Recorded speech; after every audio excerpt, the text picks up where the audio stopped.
ఈ నెల మీకు శుభాశుభ ఫలితాలు ఎలా ఉన్నాయంటే ఈ నెల మీకు చాలా విధాలుగా అనుకూలం ఉంటుందండి. సింహరాశి మిత్రులారా మీరు చాలా బాగుంటుంది. అన్ని వీడియోస్ చూసి ఫోన్ చేసి అడుగుతున్నారు, చాలా ఇబ్బందులు పడుతున్నామని. ఏది నమ్మాలి ఏది నమ్మకూడదు గురుగారని అడుగుతున్నారు. గోచారం అంతా ఒక 140-150 కోట్ల మంది ఉంటే అందులో 10% మంది మాత్రమే మీరు ఉంటారు. అది అందరికీ వర్తిస్తుంది కాదు. గోచారం అంటే యూనివర్సల్, మీ వ్యక్తిగతం అంటే మీ వ్యక్తిగతమే. కాబట్టి కేతువులు సింహం అద్భుతం.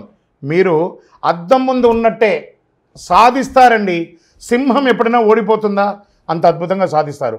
సూర్యుడి మరియు బుధుడు 4వ ఇంట పైన ప్రభావం చూపుతున్నాడు. లగ్నంలో కేతు అనుకూలంగా. సో నో ప్రాబ్లం, మీకు నో ప్రాబ్లం. అంతే 23 నుండి మీకు అద్భుతం. పోయిన నెల మే 23 నుండి మీకు వెలుగు వచ్చినట్టే. మీరు మంచి ఇప్పుడు నేను షూటింగ్లో ఎలా ఇన్ని లైట్స్ మధ్య కూర్చున్నాను, అలాగే సింహరాశి వారు అద్భుతంగా ఉన్నారు. అష్టమ శని వల్ల నాకు ఏమో అయిపోతుందో ఈ ప్యానిక్ అంతా అవ్వాల్సిన అవసరం లేదు. అన్ని రకాల వీడియోలు చూసి బుర్రను పాడు చేసుకోకండి. సూపర్గా ఉంది మీ జాతకం, అద్భుతంగా ఉంది. లగ్నంలో కేతు అనుకూలంగా ఉన్నాడు. రాహు కేతువు షార్ట్ టైం సమస్యలు ఇస్తుంటారు. రాహు కేతువులు అంతా ఏం చేస్తారు, ఏమో అయిపోతుంది అవన్నీ షార్ట్ టైం, అలా ఫ్రాక్షన్ ఆఫ్ సెకండ్ అలా వెళ్ళిపోతుంది. కాబట్టి రాహుకేతు కూడా మీకేం పెద్దగా ఇబ్బంది పెట్టరు.